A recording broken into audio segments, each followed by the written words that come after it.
Positive Day Delivers, this is Dr. Gigi from I Can Change Project. Magandang umaga sa lahat ng mga delivers natin.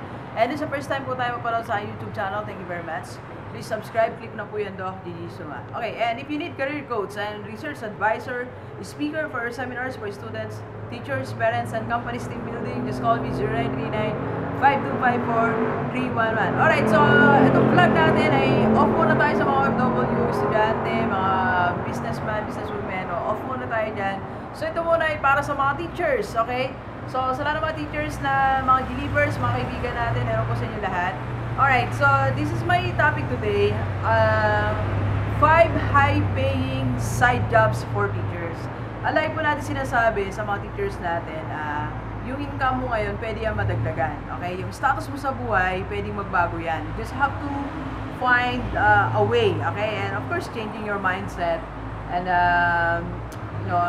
try to find opportunities, di ba?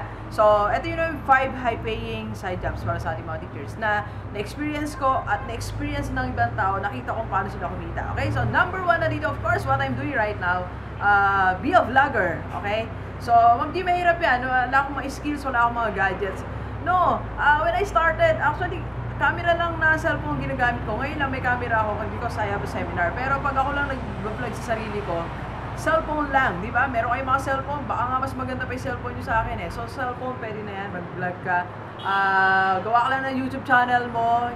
Kung di mo kaya, magpatulong ka sa mga kamag-anak mo, mga pamangkin mo na marunong sa magawa ng YouTube channel. Then, you upload videos.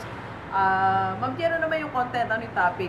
Ay, yung mga topic na, ang tawag doon, comfortable kang i-discuss and kung sino yung gusto mo audience. Kung gusto mo audience, estudyante, so discuss about how to become a good student, how to establish study habits, like something like that. Okay, so that's the one. Be a vlogger. Second naman, ang gagawin natin ngayon this morning, be a speaker, di ba? Kaya natin yan kasi tayo mga teachers. Kahit nga pagsalitain tayo ng 8 hours, kaya natin magsalita, di ba? Kasi init na sa atin yan, yung nagdi-discuss, nagsasabi ng mga, something like that. So be a speaker, di ba? So it's a high-paying skill yan, high-paying side job yan. Because if you can create your brand, so pwede kang mag-demand ng presyo sa mga kumukuha sa'yo, di ba? Start with the topic na comfortable ka, na alam mo, di ba? So pwede yung gawin every Saturday, Sunday afternoon, or Friday, mga small groups, Friday late in the afternoon, so something like that. Just find your schedule, okay? So that's the second. And third is, if you have a talent sa pagsayaw, be a choreographer, di ba? Kung dancer ka, maging choreographer ka. Di ba marami naman teachers sa atin, halos siguro 90% ng mga teachers marunong magsayaw. Baka ako na exemption to the rule. So lahat marunong magsayaw, so pwede ka maging choreographer, di ba? Hindi ka naman choreographer ng mga estudyante, choreographer ka ng mga companies, mga empleyado sa iba't ibang company, di ba?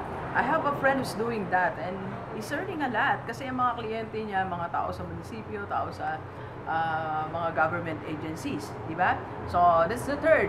And fourth, ano na ba yung fourth natin? Be an online seller, di ba? So, uso-uso na po yan ngayon. Ang daming teachers na nagtitinda na something sa online. Pagdating, side job lang naman yan. So, sa hapon siguro, pag uwi mo sa bahay, 6 to 7, 7 to 8. Just spend 1 hour. Then, gawa ka ng FB page, tapos dumulagay yung mga, mga tinda mo, mga accessories, gadgets, something like that. So, mamumunan ka lang naman ng konti dyan, di ba? Tapos, i-ibenta mo yan online. Huwag lang sa mga estudyante yan. Okay, and the last na high-paying side jobs na pwede mong gawin ay be a writer or an editor. Like when I started my vlogs and when I wrote my first book, and now my second book is being edited. So, nagbayad ako. Do you believe na ang nag-e-edit na yung mga teachers?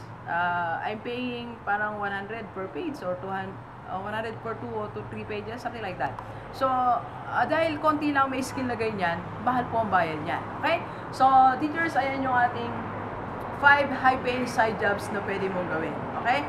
So, gagamitin mo lang yung skill na meron ka. Okay? So, iba-brand mo lang konti sarili mo. Then, you market yourself using your Facebook, diba? Lahat naman tayo may social, may Facebook, so i-market mo lang sarili mo, something like that. Okay? So, Teachers, do not limit yourself. Hindi pa yan ang maximum na pwede mong kitain. You just have to be resourceful, okay? Just have to be creative and use your talent. Alright, so please share this video sa mga kaibigan mong teachers and sa mga kamag-anak natin para ma-inspire din sila that they can have a high-paying side jobs. Alright, so thank you very much, Gigi. Enjoy the rest of the day and let's go, let's go!